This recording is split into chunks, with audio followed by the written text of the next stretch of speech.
రెండు మాటలు మాట్లాడాల్సింది. మాతృదేవో భవ, పితృదేవో భవ, ఆచార్య దేవో భవ. ఈరోజు ఎరుకలసారి నగర్లో ఈ పండర భజన సందర్భంగా హరికృష్ణ వాళ్ళ బృందము వాళ్ళందరూ కలిసి ఇక్కడ పండర భజన ఏర్పాటు చేస్తున్నారు. నేను తప్పనిసరిగా రావాలి అని నన్ను ఆహ్వానించినప్పుడు తప్పనిసరిగా వస్తానని చెప్పడం జరిగింది.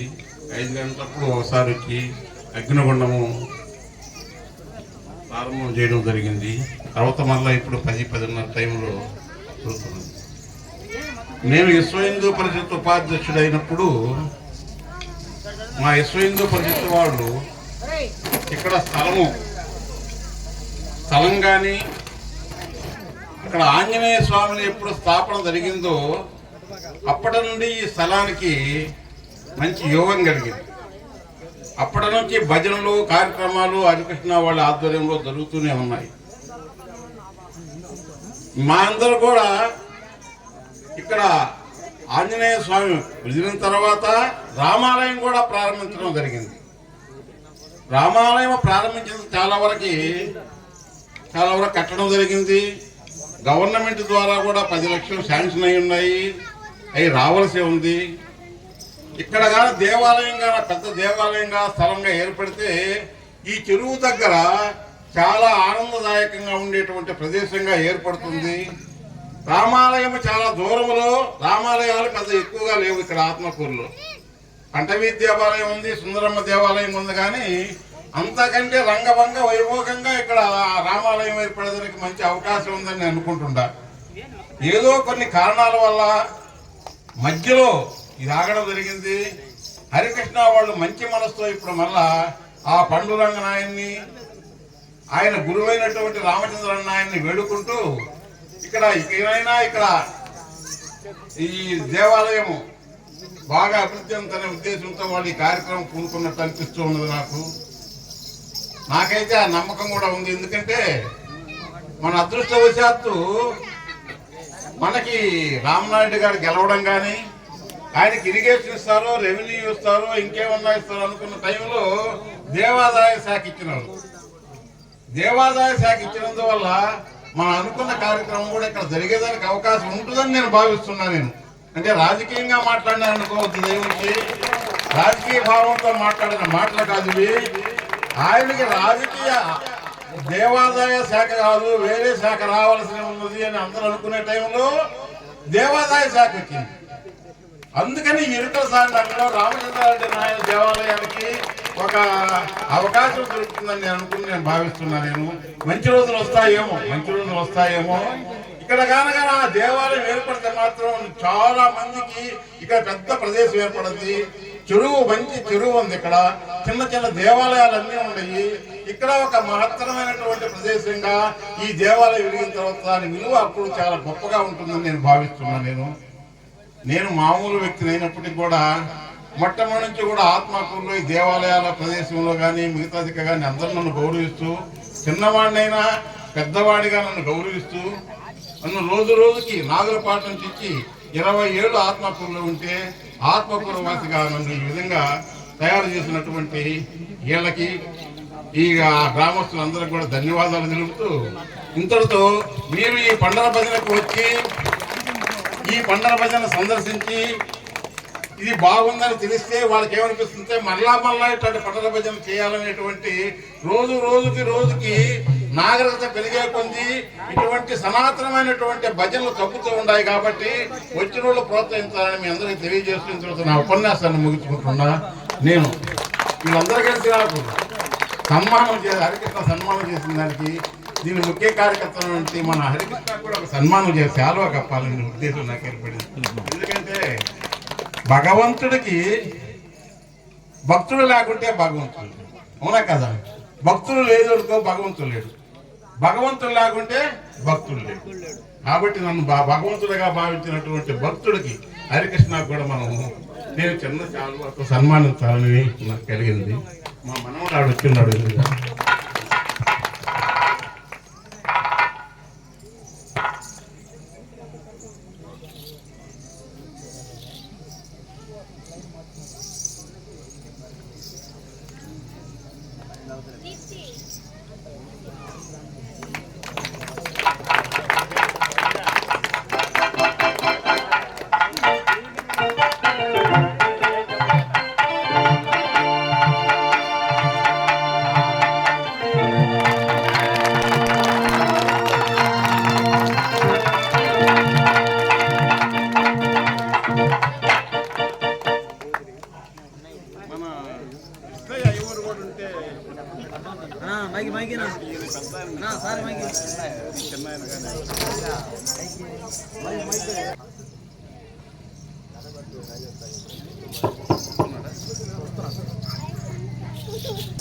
మా బాబాయ్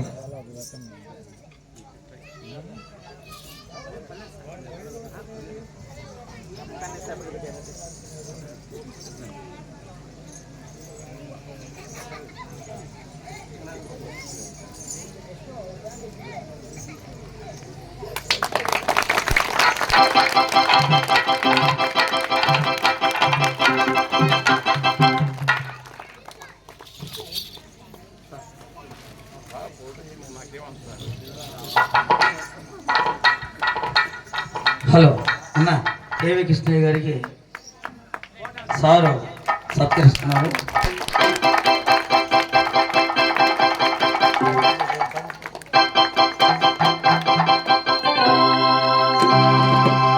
మా ఎరుకులసాని నగర్ కాలనీ వాసులకి ఎప్పుడైనా సరే ఏది అవసరం వచ్చినా ఏదైనా పని పడినా సార్ సోమరపాటి ఆనందరెడ్డి సార్ దగ్గరికి పోయి సార్ మాకు సహాయం కావాలన్నా ఏది కావాలన్నా అసలు సహాయం అడగకపోయినా కానీ సార్ మీరు రావాలంటే మారు మాట్లాడకుండా హార్ట్ఫుల్గా వచ్చి ఏదైనా సరే నిలబడి దైవ కార్యాలు చేసేటువంటి వ్యక్తి. ఆయనకి మనస్ఫూర్తిగా కృతజ్ఞతలు మా ఎరుకులసాని నగర్ కాలనీ వాసులు అందరి తరఫున మరీ ధన్యవాదాలు తెలియజేస్తున్నాం సార్.